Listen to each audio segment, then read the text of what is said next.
بسم اللہ الرحمن الرحیم۔ السلام علیکم ناظرین اور ہمارے پیارے راج دلارو، میں امید کرتی ہوں کہ آپ کے والدین تمام دوست احباب خیر و عافیت سے ہوں گے، خوش باش ہوں گے۔ میں ہوں آسیہ قادری، راج دلارا یوٹیوب چینل سے آپ سے مخاطب ہوں۔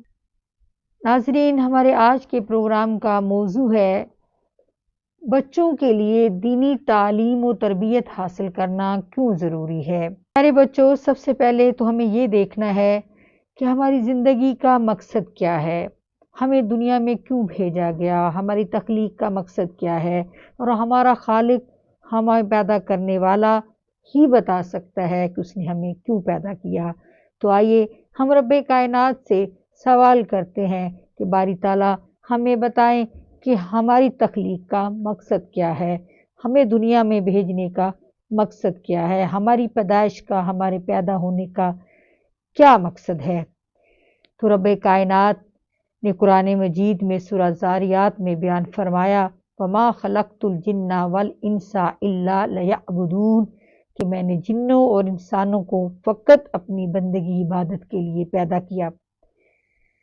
اب یہ بات تو سمجھ میں آ گئی کہ ہماری تخلیق کا مقصد اللہ کی بندگی اور عبادت ہے، ہمیں بغیر کسی مقصد کے پیدا نہیں کیا گیا، بلکہ ہماری تخلیق کا اور ہماری پیدائش کا اور ہماری زندگی کا ایک مقصد ہے، اور وہ مقصد کیا ہے؟ اللہ کی بندگی، اللہ رب العزت کی عبادت۔ بندگی کیا ہے کہ جس کو ہماری تخلیق کا مقصد قرار دیا گیا؟ تو اس حوالے سے بھی اللہ تعالیٰ نے ہمیں بے یار و مددگار نہیں چھوڑا، چونکہ اس نے ہمیں ایک مقصد کے تحت پیدا کیا، تو یہ کیسے ہو سکتا تھا کہ وہ ہمارے مقصد کی تکمیل کے لیے ہماری رہنمائی نہ فرمائے۔ اسی لیے اللہ تعالیٰ نے ہمیں لا علم نہیں چھوڑا، بلکہ اس نے جب ہمیں پیدا کیا تو ساتھ ہی ہمیں آنکھیں دی، ہمیں کان دیے، ہمیں دل و دماغ دیے، اور عقل کے ان ذرائع کے ساتھ پھر اس کے ساتھ علم حاصل کیا، علم عطا کیا۔ عقل کے ان تمام ذرائع کے ساتھ ہم نے علم حاصل کیا، وحی الہی کے ذریعے، وحی الہی کے ذریعے 1,24,000 کم و بیش پیغمبر اللہ تعالیٰ نے دنیا میں بھیجے، ان پر صحائف نازل کیے، کتابیں نازل کی۔ کس لیے؟ انسانوں کی ہدایت اور رہنمائی کے لیے، ان کو ان کی زندگی کا مقصد یاد دلانے کے لیے، ان کو ہدایت کے راستے پر گامزن کرنے کے لیے رب کائنات نے ہدایت کا اور رہنمائی کا جو ہے وہ سامان بہم پہنچایا، اور خود ہمیں ایک دعا تلقین کی کہ اے بندے، اگر مجھ سے کچھ مانگنا ہے تو کیا مانگو، اہدنا الصراط المستقیم، کہ اے ہمارے رب ہمیں سیدھا راستہ دکھا، ہمیں صراط مستقیم کی ہدایت عطا فرما۔ تو سیدھا راستہ صراط مستقیم وہ ہے کہ جس پر چل کر انسان جو ہے اللہ تعالیٰ کو پا سکتا ہے، اللہ تعالیٰ کی بندگی کو پا سکتا ہے۔ تو سب سے پہلے تو یہ جاننا ضروری ہے کہ بندگی کیا ہے، بندگی سے کیا مراد ہے، بندگی کا راز کیا ہے، بندگی کی حقیقت کیا ہے۔ تو اللہ تعالیٰ نے قرآن مجید میں ارشاد فرمایا، وَرِضْوَانٌ مِّنَ اللَّهِ اکبر، کہ اللہ کی رضا سب سے بڑی چیز ہے، سب سے اعلیٰ۔ اگر کوئی چیز ہے، اگر کوئی تمہاری زندگیوں کا نصب العین ہونا چاہیے، تمہاری زندگیوں کا کوئی مقصد ہونا چاہیے، تو وہ کیا ہے؟ اللہ کی رضا کو حاصل کرنا، اللہ کی رضا کا حصول۔ تو گویا بندگی کا راز، بندگی کی حقیقت یہ ہے کہ اللہ تعالیٰ کو راضی کیا جائے، اللہ تعالیٰ کی رضا کو حاصل کیا جائے۔ اللہ تعالیٰ کو راضی کرنا اور اس کی رضا کو حاصل کرنا زندگی کا سب سے بڑا نصب العین ہے، اور یہی بندگی ہے، یہی زندگی کا مقصد ہے۔ شیخ سعدی رحمۃ اللہ علیہ فرماتے ہیں، زندگی آمد برائے بندگی، بے بندگی زندگی شرمندگی، کہ زندگی کا مقصد بندگی ہے، اور بے بندگی زندگی سراسر شرمندگی ہے، رسوائی ہے، نقصان ہے، خسارہ ہے۔ سمجھ میں آ گئی کہ زندگی کا مقصد اللہ تعالیٰ کی بندگی ہے، اور بندگی اللہ تعالیٰ کی رضا کو حاصل کرنے کا نام ہے، اللہ کو راضی کرنے کا نام ہے۔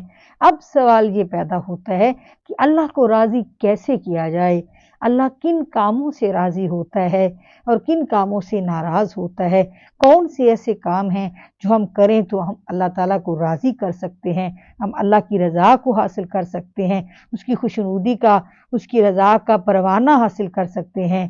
تو اس چیز کو سمجھنے کے لیے اور اس وہ علم جو انسان کو ہدایت عطا کرے، وہ علم جو انسان کی آخرت کو سنوار دے، وہ علم جس کو حاصل کر کے انسان اپنے مولا کو، اپنے رب کو راضی کر لے، اس کے آداب سیکھ لے، اس کی بندگی کے آداب سیکھ لے، اس کو پانے کی، اس کی معرفت کے راز کو، اس کی حقیقت کو جان لے اور اپنی آخرت کو سنوار لے، اپنی دنیا کو سنوار لے، اس علم کو علم دین کا علم کہتے ہیں جائے گا۔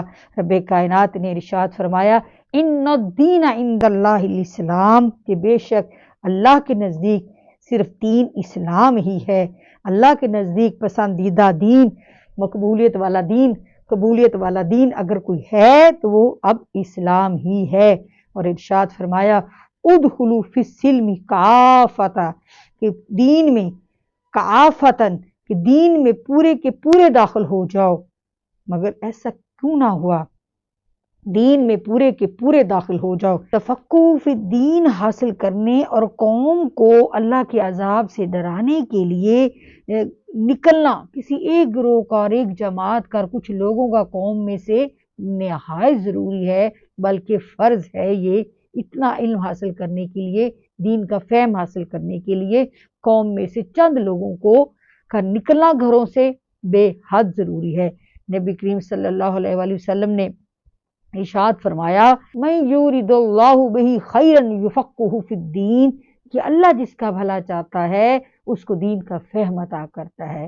یعنی دین اسلام اللہ تعالیٰ کے نزدیک ایسا انمول خزانہ ہے، ایک ایسی قیمتی، ایک ایسی عظیم ترین چیز ہے، ایسی عظیم متاع ہے، ایک ایسا انمول اور قیمتی اور محبوب ترین اور پسندیدہ ترین چیز ہے کہ اللہ تعالیٰ یہ صرف اس کو دیتا ہے، دین کا فہم صرف اس کو عطا کرتا ہے جس سے پیار کرتا ہے، جس کا بھلا چاہتا ہے، جس کی بھلائی مقصود ہوتی ہے۔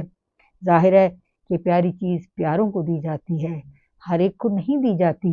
اللہ کے نزدیک دنیا اور جو کچھ اس میں ہے اس کی کوئی اہمیت نہیں ہے۔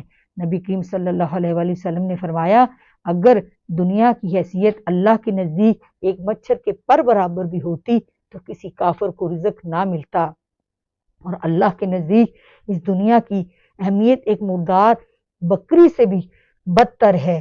یعنی اصل چیز جو اللہ کے نزدیک محبوب ترین اور قیمتی ترین چیز ہے وہ ایمان ہے، اور ایمان کا تعلق دین سے ہے، اور دین کا فہم حاصل کیے بغیر ہم ایمان کی دولت کو حاصل نہیں کر سکتے، اور اگر حاصل کر لیں تو اس کو محفوظ نہیں رکھ سکتے، اس میں اضافہ نہیں کر سکتے۔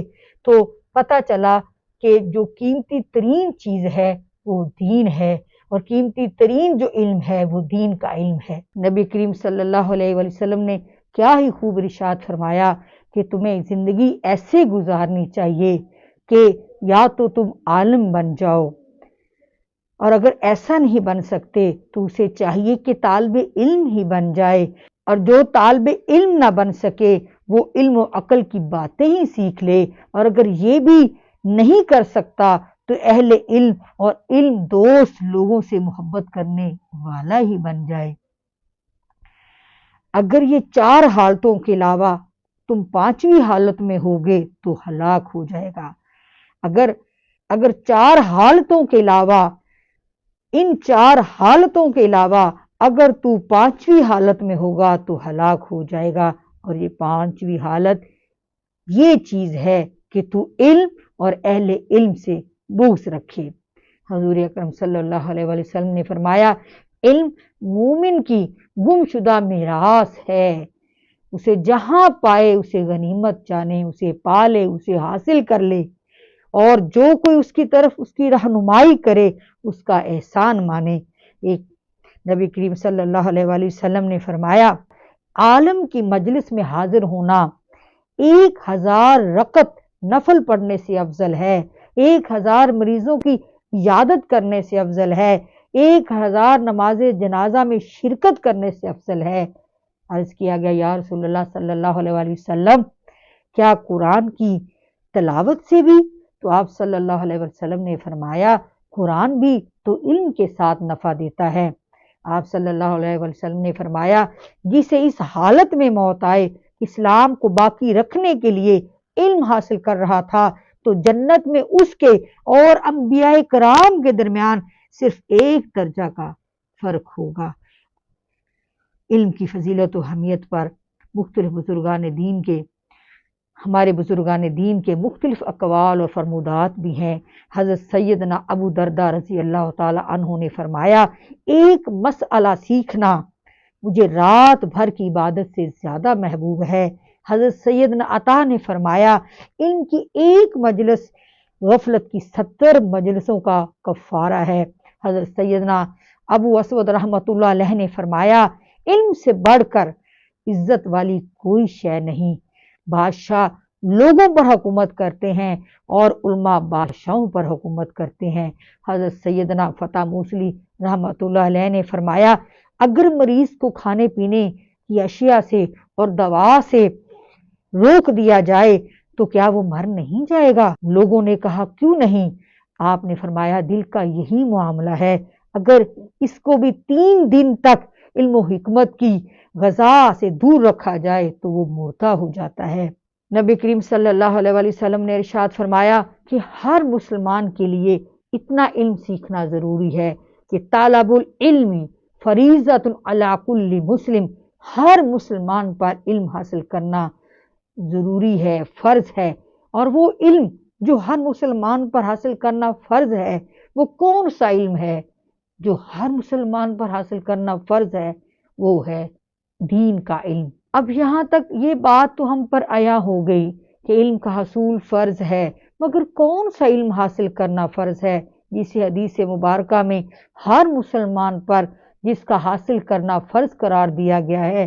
یوسف القرضاوی نے اپنی کتاب الرسول والعلم میں حضرت امام غزالی رحمۃ اللہ علیہ، علامہ مناوی، ابن حزم کے فرامین اور دلائل کی روشنی میں، متعدد آراء اور مختلف اقوال کی روشنی میں اپنا موقف بیان کیا، اپنا نقطہ نظر کچھ اس طرح سے بیان کیا ہے کہ میرے نزدیک ایک مسلمان پر جس علم کا سیکھنا اور حاصل کرنا عین واجب ہے، جو اس کے دین و دنیا میں ضروری ہے، وہ کچھ یہ ہیں۔ دین میں حسب ذیل شرعی علوم سیکھنا اس کے لیے ضروری ہے۔ نمبر 1 اتنا علم کہ جس کے ذریعے وہ اپنے عقیدے کو یقینی بنا سکے، اپنے عقیدے کی صحیح معرفت حاصل کر سکے تاکہ وہ شرک، بدعت اور دیگر خرافات سے بچ سکے۔ نمبر 2 اس قدر علم کہ جس کے مطابق وہ عبادت کو درست طریقے سے کر سکے، اپنا نماز، روزہ، حج، زکوٰۃ کے بنیادی شرائط، ارکان، مناسک اس کا علم سیکھ سکے۔ نمبر 3 اتنا علم کہ جس کے ذریعے وہ اپنا تزکیہ نفس کر سکے، اپنے قلب کی تطہیر کر سکے، اچھے اور برے اخلاق کا علم حاصل کر سکے، اچھے اخلاق سے اپنے آپ کو راستہ کرے اور تاکہ برے اخلاق سے وہ اپنے آپ کو بچا سکے۔ نمبر 4 اتنا علم کہ جس کے ذریعے وہ اپنے آپ کو، اپنے خاندان اور دیگر لوگوں کے ساتھ اپنے تعلقات اور معاملات کو اعتدال اور توازن کے ساتھ اور نظم و ضبط کے ساتھ قائم رکھ سکے۔ پھر اس کو اتنا علم حاصل ہو کہ وہ حلال و حرام کا علم جانتا ہو۔ علم کی اتنی مقدار ہر مسلمان کے لیے سیکھنا اور جاننا ضروری ہے، خواہ وہ اس کے لیے باقاعدہ تعلیمی درس گاہوں میں جائے، کسی مدرسہ میں جائے، مساجد میں جائے یا دیگر ذرائع ابلاغ سے وہ استفادہ کرے، اسے ان علوم کو سیکھنا ضروری ہے۔ پھر اسلامی ریاست پر لازم ہے کہ وہ اہل وطن کے لیے کم از کم علم کی مذکورہ بالا جو مقدار کے حصول کی تمام ممکن ذرائع فراہم کرے، ان کو ایسے مواقع فراہم کرے کہ اہل وطن یہ شعور حاصل کر سکیں کہ انہیں اپنی خدمات کو کس طرح سے سر انجام دینا ہے اور ان پر کیا فرائض ہیں اور کیا واجبات ہیں۔ اسی طرح والدین اور سرپرستوں کے لیے بھی یہ ضروری ہے کہ وہ اپنی اولاد اور اپنے زیر سرپرست بچوں کو تعلیم دلوائیں، انہیں مدارس میں یا ایسی جگہوں پر بھیجیں جہاں وہ ضروری دینی تعلیم حاصل کر سکیں۔ کسی بھی والدین اور سرپرست کو یہ حق حاصل نہیں ہے اور اس کے لیے یہ جائز نہیں ہے کہ وہ اپنے بچوں کو دین کی تعلیم سے محروم رکھے، اپنے بچوں کو تعلیم نہ دلوائے۔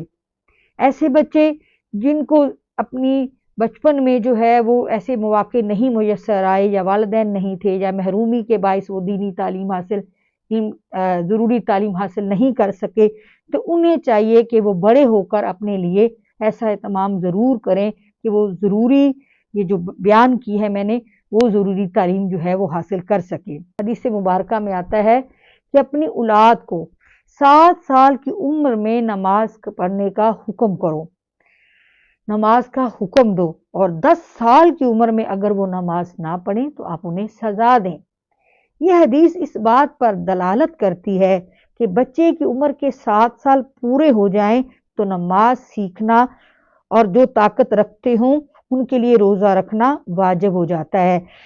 اور کیونکہ نماز کی ادائیگی میں اس کے شرائط اور ارکان کا علم سیکھنا اور بھی ضروری ہے، اور جس چیز کے بغیر کوئی واجب ادا نہ ہو سکے اور وہ چیز بھی واجب ہو جاتی ہے، لہٰذا اگر نماز واجب ہے تو اس کا علم بھی واجب ہو جاتا ہے۔ علم کی اتنی مقدار ضروری ہے کہ مسلمان اس زبان میں سیکھیں جسے وہ اچھی طرح جانتا ہے، لیکن یہ بھی ضروری ہے کہ عربی زبان کم از کم اتنی مقدار میں ضرور سیکھے کہ نماز میں سورۃ فاتحہ، سورۃ اخلاص، دیگر صورتیں اور آیات جو ہے وہ تلاوت کر سکے، نماز کی تکبیرات، تسبیحات اور اسلام کے الفاظ سیکھ لے، اور نماز جنازہ اس کو پڑھنی آئے، اذان و اقامت کے الفاظ اور اس کا مفہوم سمجھ میں آئے، اور اتنا تھوڑا علم جو ہے لازمی حاصل کرنا ضروری ہے۔ اگر اتنے تھوڑے سے لازمی علم کا حصول بھی ممکن نہ ہو تو آدمی پر واجب ہے کہ وہ اس علم کے حصول کے لیے سفر کرے، خواہ اسے چین کیوں نہ جانا پڑے۔ اب علم کی یہ کم از کم وہ مقدار ہے جس کا ہر حال میں حاصل کرنا ضروری ہے۔ پھر اس کے بعد حالات اور اسباب کے خاص و عام ہونے کے اعتبار سے اس کا دائرہ وسیع ہوتا چلا جاتا ہے۔ ایک تنگ دست آدمی کے لیے ضروری نہیں کہ وہ زکوٰۃ کے احکام سیکھے، مگر یہ علم حاصل کرنا ضروری ہے کہ اس کے لیے زکوٰۃ کے مال میں سے کتنی مقدار میں کس قدر مال لینا جائز ہے۔ اسی طرح وہ شخص جس کے پاس اتنا مال و متاع نہیں ہے کہ وہ حج کر سکے تو اس پر حج کے احکام اور مسائل سیکھنا واجب نہیں ہے۔ ہاں، جب وہ صاحب استطاعت ہو جائے، حج کی استطاعت رکھے، تو تب اس کے لیے حج کے احکام سیکھنا بھی واجب ہو جاتا ہے۔ اسی طرح وہ تاجر جو تجارت کرتا ہے تو اس کو بھی یہ معلوم ہونا چاہیے کہ تجارت کے جو ہے وہ جائز طریقے کون سے ہیں، حلال کیا ہے، حرام کیا ہے۔ اور اسی طرح ایک ڈاکٹر ہے تو اس کو یہ خبر ہونی چاہیے کہ نشہ آور اشیاء سے جو ہے وہ علاج کرنا حرام ہے، اور یہ کہ اسقاط حمل حرام ہے۔ تو پھر یہ کہ ہر انسان کے لیے اس چیز کا علم حاصل کرنا لازمی ہے، اور اس سے جو اس کے ساتھ خاص ہے، جو اس سے تعلق رکھتی ہے، جس چیز سے اس کا تعلق ہے، اس کا علم حاصل کرنا اس کے لیے ضروری ہے۔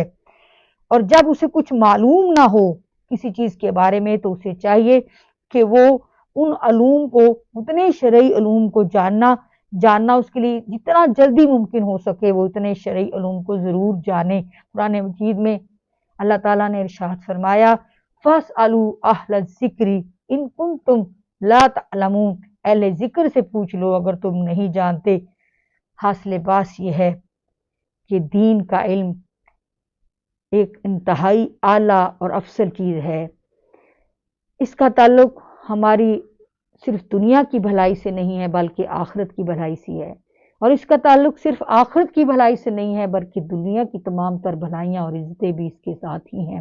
میں آخرت کے مقابلے میں دیگر علوم کی حیثیت کیا ہے؟ ہمیں چاہیے کہ اس سبب کو پہچانے جس کے ذریعے وہ تمام علوم سے افضل علم کو حاصل کر سکے، اور کسی علم کا شرف 2 چیزوں سے حاصل ہوتا ہے۔ امام غزالی فرماتے ہیں انجام کی فضیلت کے اعتبار سے، نمبر 2 دلیل کی مضبوطی اور قوت کے اعتبار سے۔ اس کی مثال علم دین اور علم طب ہے کہ ان میں سے ایک کا نتیجہ آخرت کی کامیابی ہے، ابدی حیات ہے، اور دوسرے کا نتیجہ دنیا کی حیات فانی ہے۔ لہذا علم دین افضل ہوا جس کا نتیجہ ابدی ہے، ہمیشہ کی کامیابی ہے، ہمیشہ کی فلاح ہے۔ اور اس کو آپ ایک مثال کے ذریعے سمجھ سکتے ہیں کہ جیسے مثلا علم حساب اور علم طب ہے۔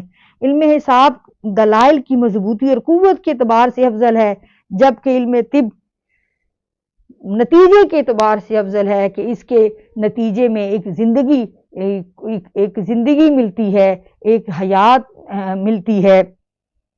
تو اس سے واضح ہوا کہ دین کا علم جس سے آخرت سنورتی ہے اور اخروی کامیابی، ہمیشہ کی ابدی کامیابی، فلاح ملتی ہے، فوز العظیم ملتی ہے، اللہ کی رضا ملتی ہے، زندگی کا مقصد حاصل ہوتا ہے، اپنی تخلیق کا مقصد پورا ہوتا ہے، زندگی کا نصب العین اللہ کی بندگی ہے، اور اللہ کی بندگی کو پانے اور اس کی رضا کو حاصل کرنے کا جو طریقہ معلوم کرنے کا علم ہے وہ دین کا علم ہے۔